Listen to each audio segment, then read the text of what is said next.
పిల్లలతో చిన్న చిన్న పనులు చేయించుకుంటూ నేనైతే మునగాకు కారం ఏ విధంగా చేస్తున్నానో చూడండి. ఏం లీవ్స్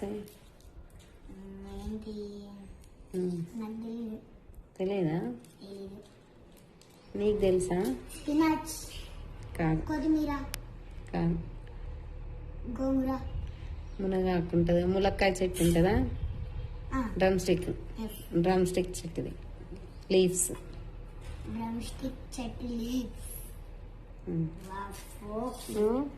ఏంటి?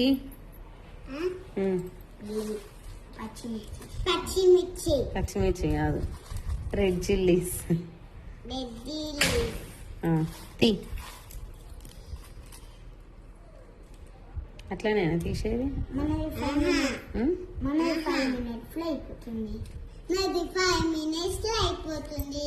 ఏం చేద్దాం దీంతో? ఫ్రై కాదు, ఒకటి చేయాలి. అదేంటిది చెప్పాలా? అదేంటిదంటే ముందుగా చేయాలి. మునగాకు చేయాలంట కారం పొడి. కారం పొడి చేయాలి. నీకు కారం దోశ ఇష్టమా, ఇడ్లీలో కారం ఇష్టమా? కారం ఇష్టం. ఇడ్లీలో కారం ఇష్టం, కారం దోశ ఇష్టం. మరి మునగాకు కారంతో తింటే మంచిదా కాదా? మంచిది, హెల్దీ కదా. హెల్దీ. చేసుకుందామా మరి? చేసుకున్నాము. నాకెంతో ఇష్టం. యమ్మీ. నీకు కారం దోశ ఇష్టమా? కారం దోశ ఇష్టం. నాకు చాలా చాలా ఇష్టం. ఏం చేస్తున్నావు? తింటున్నావా? ఏం చేస్తున్నావురా? ఏం చేస్తున్నా? ఇవి తీస్తున్నా లీవ్స్. ఏం లీవ్స్? ఏంటి? నాకు తెలియదా? నీకు తెలుసా? స్పినాచ్, కాదు, కొత్తిమీర, కాదు. గోంగూర, మునగాకు ఉంటుంది, ములక్కాయ చెట్టు ఉంటుందా? డ్రమ్ స్టిక్ చెట్టుది లీవ్స్. డ్రమ్ స్టిక్ చెట్టు లీవ్స్. ఏంటి? పచ్చిమిర్చి కాదు, రెడ్ చిల్లీస్. తీ అట్లానేనా తీసేది?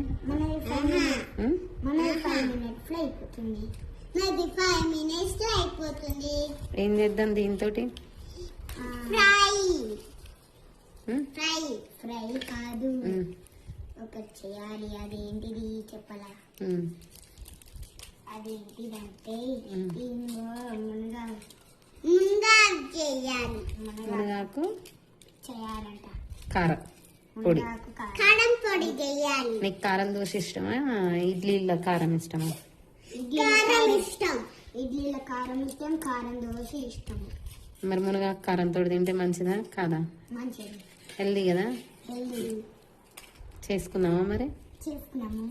నాకెంతో ఇష్టం. యమ్మీ. నీకు కారం దోశ ఇష్టమా? కారం దోశ ఇష్టం. నాకు చాలా చాలా ఇష్టం. ఏం చేస్తున్నావు? తింటున్నావా?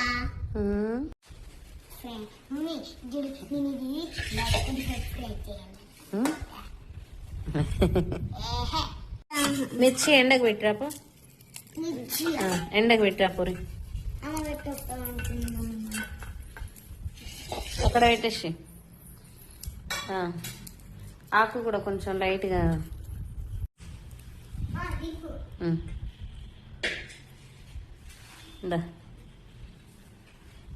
ఎండగా పెట్టేసినా. ఏం తీస్తున్నావు? ఏంటి ఇవి పట్టు తీస్తున్నా. ఏంటి? ఆనియన్. ఆనియనా? ఆనియన్ కాదు, గార్లిక్. ఇక్కడ వచ్చేసి అయితే కళాయి స్టవ్ మీద అయితే పెట్టుకున్నాను. స్టవ్ ఆన్ చేసుకున్న తర్వాత కళాయి హీట్ ఎక్కాక ఒక 2-3 స్పూన్స్ ధనియాలు అయితే ఈ విధంగా వేసుకోండి. వేసుకుని అవి కొంచెం గోల్డిష్లోకి వచ్చాక ఒక టీ స్పూన్ తోటి 2 టీ స్పూన్ల మినప్పప్పు వేసుకోండి. అది కూడా కొంచెం మనకు గోల్డిష్లోకి వచ్చిన తర్వాత కొంచెం శనగపప్పు, ఎక్కువగా శనగపప్పు అయితే యాడ్ చేసుకోవద్దు, మీడియంగా యాడ్ చేసుకోండి. యాడ్ చేసుకొని ఫ్రై చేసుకోండి. ఈ ఫ్రై చేసుకున్నాక కొంచెం జీలకర్ర అయితే యాడ్ చేసుకోండి. ముందే వేసుకుంటే జీలకర్ర అయితే మాడిపోతుంది కాబట్టి నేను లాస్ట్లో వేసాను. వేసుకొని వీటిని మంచిగా గోల్డిష్లోకి వచ్చిన తర్వాత ఫ్రై చేసుకొని పక్కకు పెట్టుకోండి. నెక్స్ట్ ఇదే కళాయిలో కొంచెం ఆయిల్ అయితే యాడ్ చేసుకొని మనకు మునగాకు పొడికి కావాల్సిన ఎండుమిర్చి ఎన్ని క్వాంటిటీ అయితే అంటే స్పైసీకి తగ్గట్టుగా తీసుకోవాలనుకుంటే మన స్పైసీకి తగ్గట్టుగా తీసుకొని కొంచెం గోల్డిష్లోకి వచ్చేంత వరకు ఫ్రై చేసేసుకోండి. మరీ డార్క్గా అయ్యేలాగా మాడిపోకుండా చూసుకోండి, ఎందుకంటే మాడిపోతే మునగాకు టేస్టే పోతుంది. అవి పక్కకు పెట్టుకున్నాక అదే కళాయిలో మునగాకు, కరివేపాకు యాడ్ చేసుకోండి. కరివేపాకు అయితే నేను 3 రెమ్మలు అయితే వేసుకున్నాను. మునగాకు అయితే బయట అయితే మాకు దొరకదు కాబట్టి నేను ఆన్లైన్లో ఆర్డర్ పెట్టాను. 100 గ్రాములు అయితే వచ్చిందనమాట. సో అది తీసిన తర్వాత ఇంత అయింది. అండ్ మనం మునగాకుని ముందే కడిగి ఆరబెట్టేసుకోవాల్సింది, ఆరబెట్టేసుకుంటేనే బాగుంటుందన్నమాట. నేనైతే కడిగి ఆరబెట్టేసుకున్నాకే చేశాను. దీంట్లో చూసారు కదా కరివేపాకు కూడా మీకు అక్కడ కనిపిస్తుంది. కరివేపాకు మునగాకుని మంచిగా మనకు ఇది ఏంటంటే కరకరలాడుకుంటూ క్రిస్పీగా కావాల్సిన అవసరం లేదు. ఇలా మనకి కొంచెం మెత్తగా ఉన్నా కానీ పర్లేదన్నమాట. కాకపోతే మనకు ఆయిల్లో ఫ్రై అయ్యి ఆ పచ్చి స్మెల్ అనేది మొత్తం పోవాలి, అప్పుడే మునగాకు టేస్ట్ అనేది వస్తుంది. అండ్ మనకి ఇది ఎలా అంటే ఒక రొట్టెలలో కానీ ప్రతి దాంట్లోకి బాగుంటుందండి. దోశ కానీ ఇడ్లీకి కానీ ప్రతి దాంట్లో. ఇప్పుడు మనము మిక్సీ పట్టుకోవాలి. ఇవన్నిట్లో కొంచెం చింతపండు, కొంచెం సాల్ట్ వేసుకొని పౌడర్ లాగా చేసుకున్నాక వెల్లిపాయలు వేసుకొని ఈ విధంగా పట్టేసుకోండి. నాకైతే ఇది చిన్న బౌల్ సరిపోదు కాబట్టి నేనైతే ఒక పెద్ద మిక్సీ జార్లో పండు మిర్చిని వేసుకొని ఈ విధంగా పట్టేసుకున్నాను. అంతా పౌడర్ కూడా వేసుకొని పట్టేసుకున్నాక ఫైనల్గా చూసారు కదా మునగాకును కూడా వేసుకొని మనం ఫ్రై చేసుకుంటే అంటే మనం మిక్సీ పట్టేసుకుంటే ఎంత బాగా అయిందో. నేనైతే మొత్తం మెత్తగా పట్టుకుంటే ఏంటంటే అదేదో పౌడర్ని వేసుకొని తిన్నట్లుగా ఉంటుంది. అలా కాకుండా నేనైతే మెత్తగా కాకుండా ఇలా కొంచెం బరకగా పట్టుకున్నాను అనమాట. ఎందుకో చెప్తాను. ఇది రైస్లో మనం వేసుకొని తినేటప్పుడు ఆ టేస్ట్ అంటే మునగాకు టేస్ట్, కరివేపాకు, వెల్లుల్లి ఇవన్నీ వేసుకున్నాం కదా. ఆల్రెడీ మనము పట్టిన పప్పులు ఇవన్నీ పేస్ట్ అయిపోయాయి. నెక్స్ట్ మనకు మునగాకు టేస్ట్, ఈ కారం టేస్ట్ ఇవన్నీ తగలాలి అంటే కొంచెం బరకగానే పట్టుకోవాలి. చూసారు కదా, ఇది మనకి చూసానికి ఇలాగనే కనిపిస్తుంది. బట్ రైస్లో వేసుకున్న తర్వాత టేస్ట్ ఎలా ఉంటుందో నేనైతే చూపిస్తాను. అసలు నెక్స్ట్ లెవెల్ అనే చెప్పొచ్చు. ఇదైతే మనము ఒక గ్లాస్ దాంట్లోకి కంటైనర్లోకి తీసుకొని పక్కకు పెట్టేసుకుంటే 1 మంత్ వరకు నిల్వ ఉంటుంది. దోశ కానీ ఇడ్లీకి కానీ ఇప్పుడు మనం కారం దోశకు కానీ యూస్ చేసుకోవచ్చు అనమాట. ఇక్కడ ఆల్రెడీ నెయ్యి కూడా ప్రిపేర్ అయింది. ఇక్కడ చూస్తున్నారు కదా వీడియోలో చూపించిన విధంగా అయితే నేనైతే కొంచెం కరివేపాకు ఇది కనిపించేలాగా పెట్టేసుకున్నాను. మీ పిల్లలు ఇలా తింటే ఇలాగే పెట్టండి, లేదు ఇంకా మెత్తగా కావాలంటే మెత్తగా గ్రైండ్ చేసుకోండి. మేమైతే ఈ విధంగానే తింటాము.